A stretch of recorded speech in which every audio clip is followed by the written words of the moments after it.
Fala meu cotista, beleza? Sejam bem-vindos a mais um vídeo do canal Fim da Questão, Ivan aqui falando. Bora bater um papo sobre o HSLG, fundo de logística da HSI. Vamos dar uma olhadinha aí o que rolou durante esse mês, né? Fundo antigo de 2020, tem sua taxa de administração, tem taxa de performance, valor patrimonial, fundo aí de quase 1.400 bi, né? Cota patrimonial em 110,44, cota mercado fechou sexta-feira a 78,40. Voltando aqui para o relatório, então assim, tem um grande deságio aí, né? Comentário macro a gente pula. Aqui no desempenho operacional, teve bastante atualizações aí, vamos dar uma olhadinha aqui o que rolou, né? Então, conforme comunicado, fato relevante, né, que saiu ainda nesse mês, foi concluído o termo de aceitação da obra referente ao imóvel lá para o Mercado Livre, né? Lá em Araucaia, a 22 quilômetros do centro de Curitiba, né? Ele sempre tem aquela pegada de raio de 30, né? Last mile, com 92 mil metros quadrados de ABL, 56,18% é do fundo, né? Tem um padrão AAA, contrato atípico com prazo de 10 anos, né? Cadência total de aluguel nos dois meses e mais 2 meses com desconto de 50%, né? Assim, a partir do aluguel da competência de dezembro de 2025, né? E aí, no caso, aqui no relatório, a gente vai ver isso em janeiro de 2026, passará a refletir o valor integral da locação. É que ele traz um pouquinho dos detalhes, né, de como que foi, né? O desenvolvimento do empreendimento foi conduzido integralmente pela equipe da HSI, desde a concepção, compra do terreno, aprovação do projeto, contratação da obra e entrega final, dentro de um prazo inferior a 10 meses. Então, assim, galpão logístico é muito rápido, né? Isso aqui é bacana destacar o trabalho da HSI, que não é a primeira vez que ela faz isso, né? Então, aqui ele fala ainda do investimento total é de aproximadamente aí 193 milhões, resultando em um yield on cost aproximado de 11,5, né? A expectativa é que o ativo contribua de forma relevante para a valorização patrimonial do fundo, já que o imóvel, hoje registrado a custo, né, será reavaliado em breve. E aí provavelmente vai ter uma grande valorização aí dele, né? Vale destacar que o aumento de 7,11% na cota patrimonial do fundo ainda considera esse galpão a custo, né? Então, quando tiver reavaliação patrimonial, vão jogar o preço dele lá para cima, o que vai influenciar no valor patrimonial do fundo, né? Então aqui a gente vê aqui os imóveis dele e qual que é o valor do laudo, que é de junho de 25, né? E a gente vê ele aqui, ó, ao valor de custo, né? 192 milhões. Ainda nesse mês, né? Passou a refletir no resultado caixa do fundo o reajuste do IGPM dos últimos 12 meses, né? O que deu aí 7% no contrato do locatário comercial Esperança, ocupante de quase 40 mil metros quadrados aí no ativo lá do Dutra, né? O valor por metro quadrado praticado no galpão saiu de R$ 23,40 para R$ 23,90 e do portfólio como um todo de R$ 25,20 para R$ 25,30. O portfólio do HSLG segue 100% de ocupação. Todos os locatários se mantêm adimplentes nos contratos de locação, né? Aqui na parte de distribuição e guidance, a distribuição do fundo referente a esse mês foi de 66 centavos, né? O que dá 9,8% ao ano, e tem o guidance aí de 66 centavos a 76 centavos por cota até o final do ano, né? Iniciamos em julho a elevação gradual dos dividendos, né? Ele estava pagando 65, aumentou para 66, e existe a previsão aí de continuar aumentando, né? Aqui ele traz um pouco aqui sobre a atualização da Casas Bahia, né? Saiu uma reestruturação de capital da Casas Bahia. A gente sabe que é o maior inquilino dele aqui, tem uma concentração muito grande de Casas Bahia. Há um tempinho atrás ele fez uma movimentação para diminuir um pouco do espaço dela. Chegou a um acordo com eles, mas por enquanto não tem nenhuma novidade de locação para diminuição da fatia deles ali, né? Então vamos dar uma olhadinha aqui o que rolou. Não vou entrar em muito detalhe, né? Porque isso aqui diz mais da Casas Bahia e não aqui do fundo mesmo, né? Então nessa estruturação o que rolou?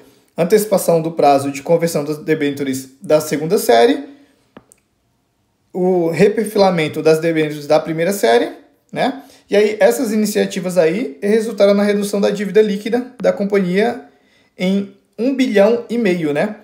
Passando de 4,5 bilhões para 3 bilhões, né? Entendemos que essas medidas são positivas para o fundo, pois fortalecem a estrutura de capital da principal locatária. Então é aquilo, né? Casas Bahia sempre foi um problema muito grande aqui, sempre fica naquela, todo ano é a mesma coisa. E aí, quebra, não quebra, quebra, não quebra, e fica uma grande interrogação aqui para esse fundo, né? Porque a gente vê que Casas Bahia é uma grande locatária aqui, né? A gente vai ver um pouquinho mais embaixo. Aqui no resultado do mês, né? Quanto que veio de receita imobiliária, de receita financeira. Aí tem as despesas aqui, né? Cadê? O total das despesas. Quanto que deu de resultado? Resultado por cota 74 centavos. Pagou 66 centavos, né? Guardou 8 centavos para reserva.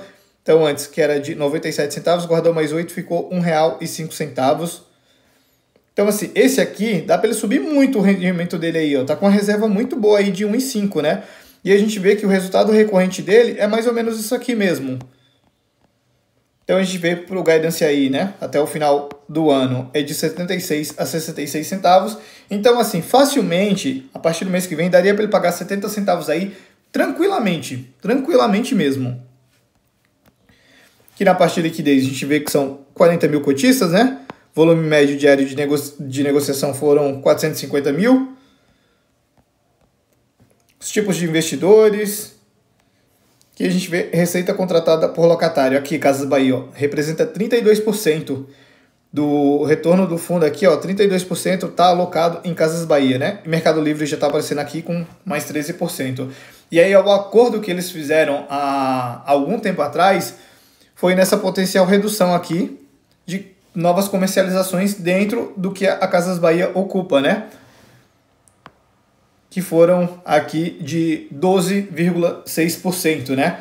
Aí, no caso, se ele conseguir fazer essas locações aqui de mais 12,6% desse total aqui, Casas Bahia ficaria exposta ali com 20%, né, do total do fundo. Ainda assim é muito alto, mas já diminui um pouco, né? 32% a gente está falando de 1/3 aqui.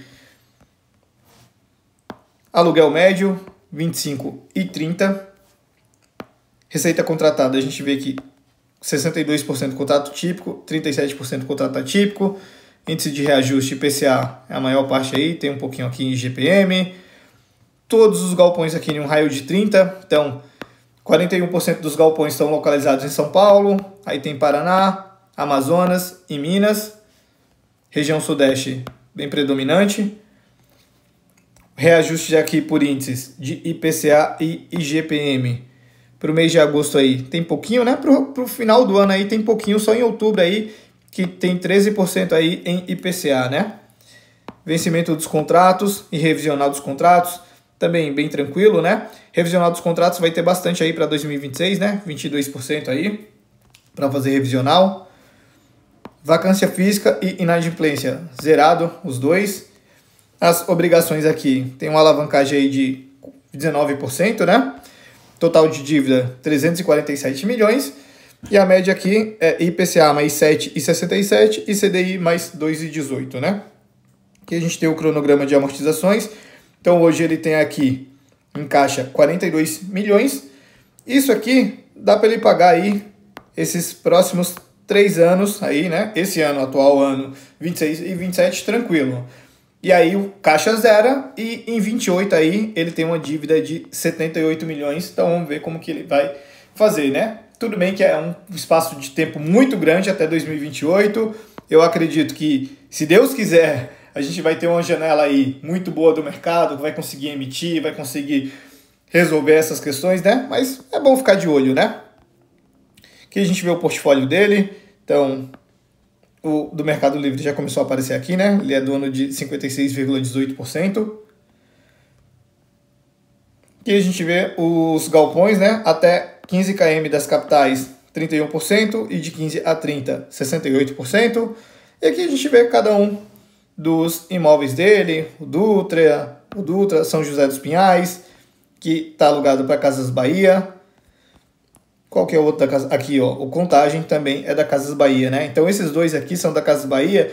É nesses dois aqui que ele fez aquele esquema de diminuir um pouco o percentual de Casas Bahia, né? Só que desde quando ele avisou isso, ele não trouxe nenhuma atualização de que estão comercializando a área, que já tem alguém interessado, não trouxe nenhuma atualização. Então seria bom a gente saber alguma coisa disso, né? Para não ficar com essa concentração muito grande aí de 32% em Casas Bahia. De resto é isso, pessoal. Não tem muito mais o que falar, não. Mais um mês aí de HSLG. Tá sem nenhum problema, zero problema, né? A gente ainda tem perspectivas muito boas aí dele. Ele gera muito de recorrente, né? Comparado ao que ele vem pagando, ele gera em torno de 72 centavos, 74, 70 centavos e vem pagando 66. Tem uma reserva muito grande de R$1. Então, assim, dá para ele aumentar esses dividendos. E assim, não precisa ser de 1 centavo a cada mês. Dá para ele aumentar aqui para 70 centavos bem tranquilo mesmo. Dá para aumentar muito mais do que isso, mas assim, a gente está colocando uma perspectiva aqui bem baixa ali mesmo, que com 70 centavos ali ele consegue se manter tranquilo e até sem mexer na reserva. Então assim, dá para ele pagar mais, a questão que fica tem essa reserva muito grande, essa reserva era maior ainda, só que se eu não me engano há 2 meses atrás ele pagou uma parte da dívida, né?